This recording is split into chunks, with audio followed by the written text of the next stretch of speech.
Good evening. We wish you and yours a Merry Christmas as we present EmoNews for December 24th, 2025, celebrated around the world as Christmas Eve. I am your presenter, Soana Benjamin. And I am Michael Pierre, wishing all our viewers a Merry Christmas as well. A happy birthday to you, Mr. Michael Pierre. Thank you, Soana. And in the headlines, Dominica launches emergency food pantry.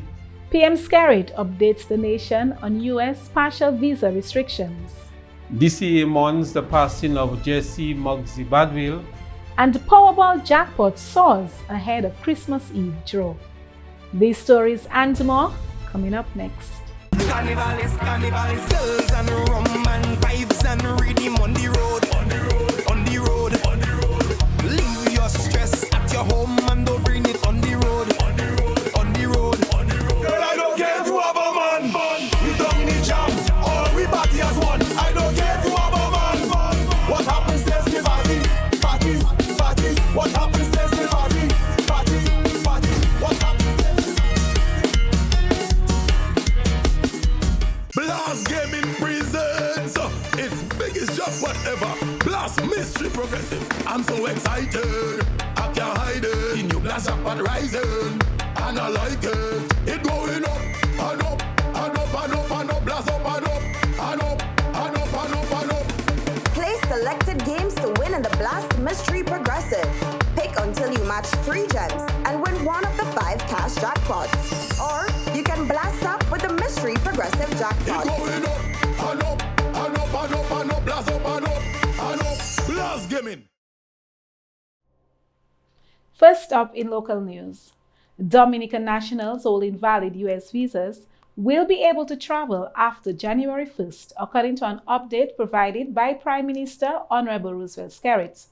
The Prime Minister updated the nation on Tuesday, 23rd, following the December 16th declaration, which announced partial restrictions on the entry of Dominican nationals into the United States, effective January 1st, 2026. The Prime Minister explained that the government of Dominica has engaged U.S. officials and has treated this matter with urgency, seriousness, and respect for the sovereignty of the United States. The Prime Minister spoke about what the engagements entailed. These engagements were aimed at clarifying the scope and practical implication of the proclamation, determining how it would affect Dominican nationals, assessing whether reforms already implemented by Dominica satisfy the conditions referenced in the proclamation. I also mandated the Ministry of Foreign Affairs and our embassy in Washington, D.C. to coordinate responses, closely monitor development, and provide timely guidance to the government and the public. In parallel, the government formally wrote to the President of the United States, seeking clarification and urgent dialogue in keeping with the spirit of partnership outlined in the proclamation.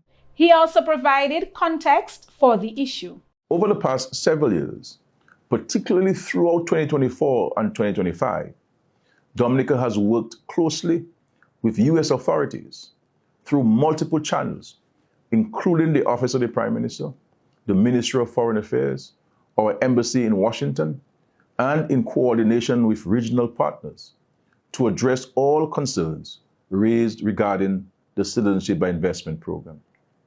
On 14 October 2025, Dominica became the first OECS member state to enact comprehensive legislative reforms to its CBI program. These reforms include enhanced and enforceable residency requirements, stricter controls on name changes, strengthened due diligence and background checks, increased financial transparency, enhanced powers to revoke citizenship and recall passports where necessary, and the establishment of an independent regulatory authority. Honorable Skerrit stated that the reforms put in place by Dominica reflects the nation's commitment to operating the CBI program at the highest international standards and in full compliance with all international security expectations. He assured the public that the government is acting decisively, responsibly, and in the best interest of Dominican citizens, and will continue to provide accurate, timely updates as discussions progress. And in some exciting news, Creole Heartbeat has announced the finalists for the Dominica Music Awards to be held on Saturday, January 3rd at the Intercontinental Dominica Cabaret Resort and Spa in Portsmouth. Founder of Creole Heartbeat, Leroy Wadix Charles, gave these comments. So in this 5th anniversary, we want to do something special for the musicians, for the artists, the musical technocrats who have really taken Dominica's name far and wide. The last 18 months has seen possibly the most successful period since the days of Kadas Lipso and the early days of Bouillon music, where Dominica's music excelled. Dominica music broke barriers. Dominica music broke records and broke a new ground. So it was very important that Creole Heartbeat actually captured that moment to climax with the Music Awards. In tonight's broadcast, we feature the finalists in a few of the categories. For Dexia's Bouillon Artist of the Year, Pudas, Shelly, Asa Banton, Trilogy, and Mr. Ridge. DJ of the Year finalists are DJ MJ, DJ Slim, and Unstoppable Shacks.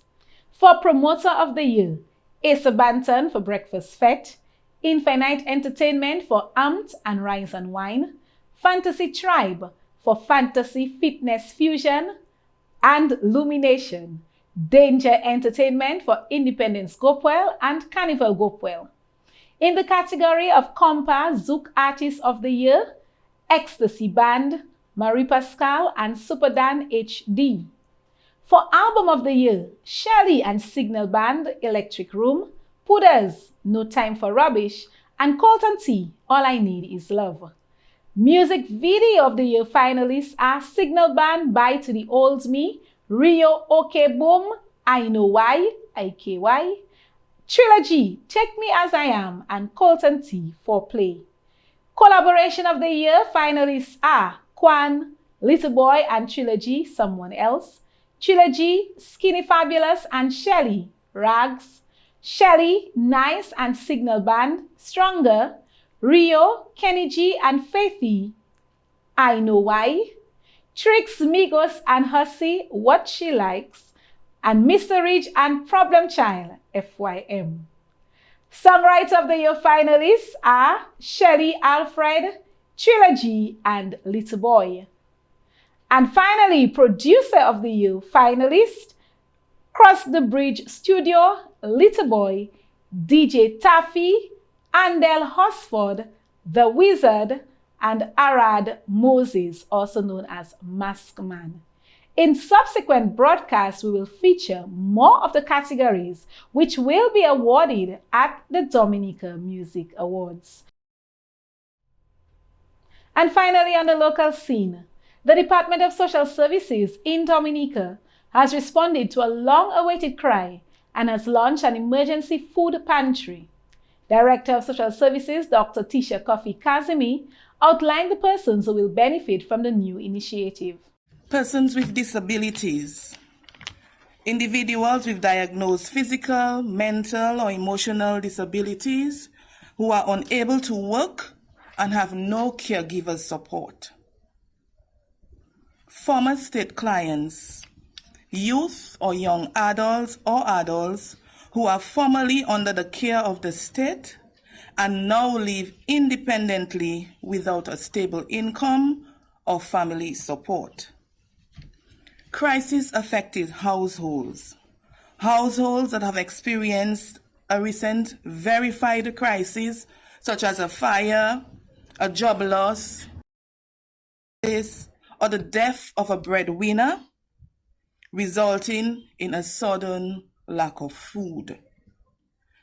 Elderly persons living alone with no family support or income and is not currently benefiting from another public food program.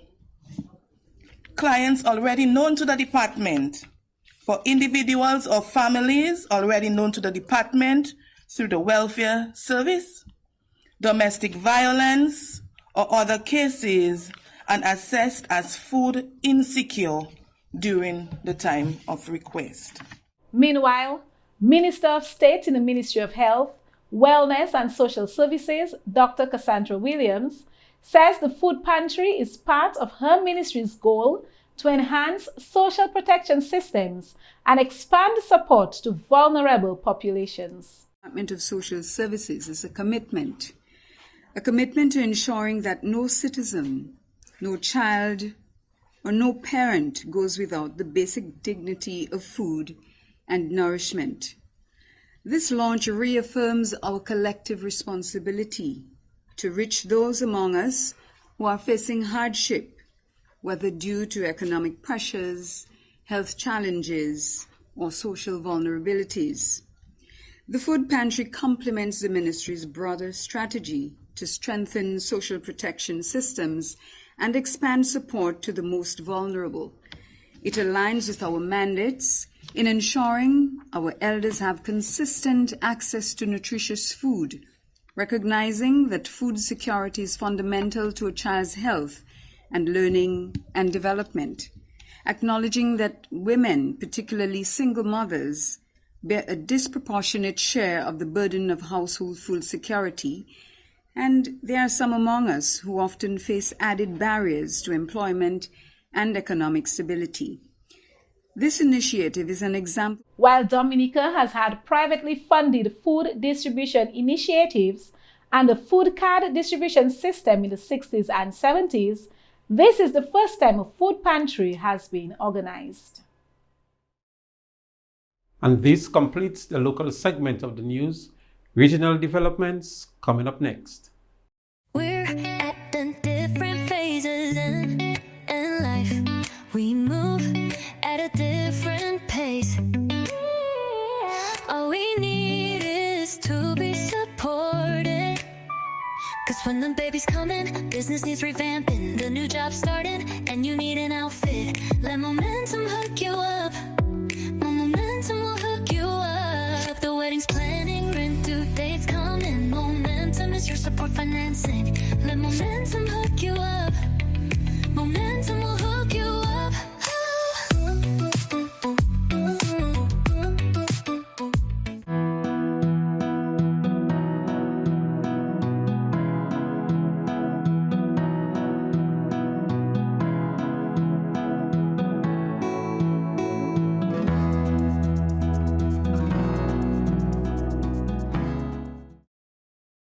In regional news, celebrations are underway in St. Kitts and Nevis as a new queen has been crowned. Treasure Didier has officially secured the title of Miss St. Kitts and Nevis following a standout performance at the Sugar Mass 54 Queen pageant. The pageant, held as part of the island's annual Sugar Mass celebrations, showcased elegance, confidence, and cultural pride. The event, themed Sweet to the Core, brought together contestants from across the Federation, highlighting creativity, poise, and community spirit. Didier's victory marks a proud moment as she now takes on the role of cultural ambassador for St. Kitts and Nevis. Congratulations to Treasure Didier on this remarkable achievement. Families in Western Jamaica impacted by Hurricane Melissa will receive $30 million in hardware and lumber vouchers this Christmas through the Digicel Foundation. The donation is part of the Foundation's continued hurricane relief and recovery efforts, supporting families as they rebuild after the storm. Along with the vouchers, householders are also receiving care packages with essential hygiene items and solar lights to help cope with ongoing power outages. Digicel Foundation CEO Shaman Daniel says that the initiative is designed to bring hope and help restore stability to families still recovering months after the hurricane. And finally, news from the region. The United Kingdom has expressed strong support for the Venezuelan people in their quest for democracy. At a recent United Nations Security Council meeting, UK Deputy Permanent Representative Archie Young stated that the UK does not recognize Nicolas Maduro's leadership, pointing to the failure to release complete results from the July 2024 presidential elections and reports of serious irregularities. Concerns were raised about the ongoing decline in political freedoms, human rights, and the rule of law in Venezuela. The ambassador also highlighted the severe poverty, lack of basic services, and the growing displacement crisis impacting the region. Young emphasized that Venezuelans deserve a government that truly represents their voice through free and transparent elections, and the UK will continue to advocate for a peaceful and negotiated political transition.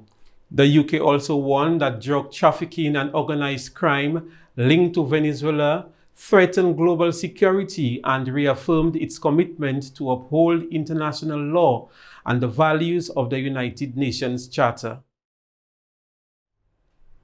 And that's a wrap on regional news. International developments coming up next.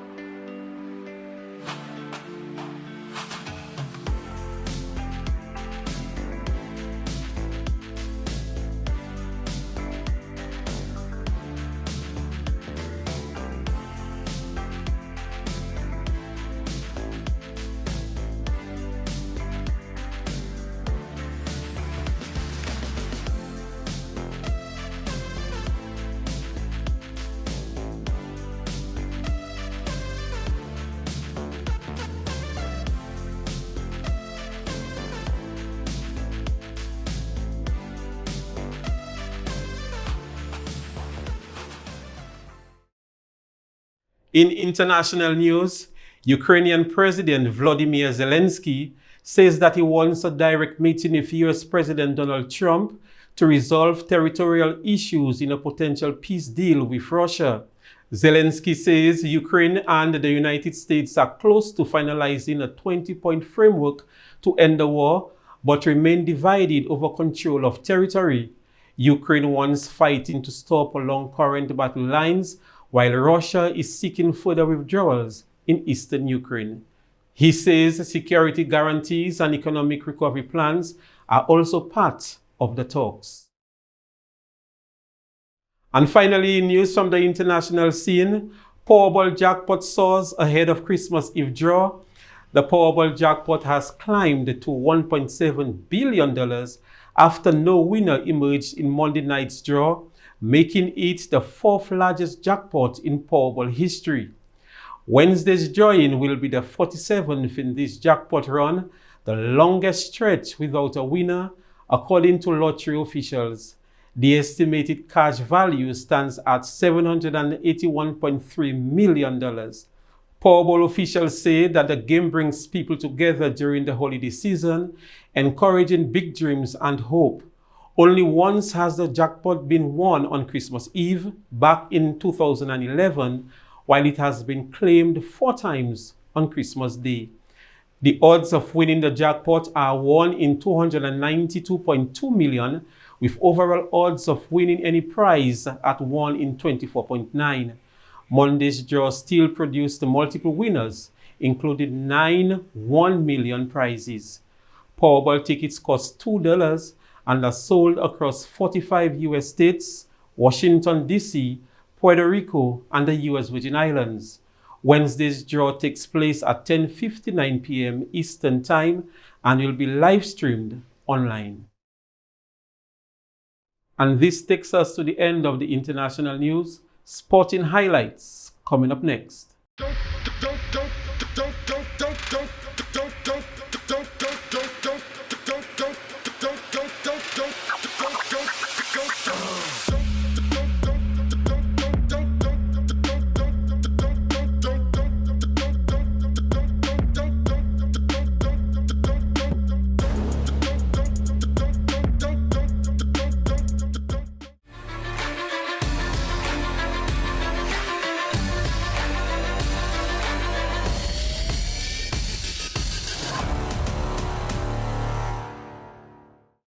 And in sports, Arsenal players have been spreading festive cheer at London's Great Ormond Street Hospital, bringing smiles and Christmas gifts to children undergoing long-term treatment. Stars including Saka and Magalhaes visited the Cola ward, playing games, handing out presents, and spending time with young patients and their families.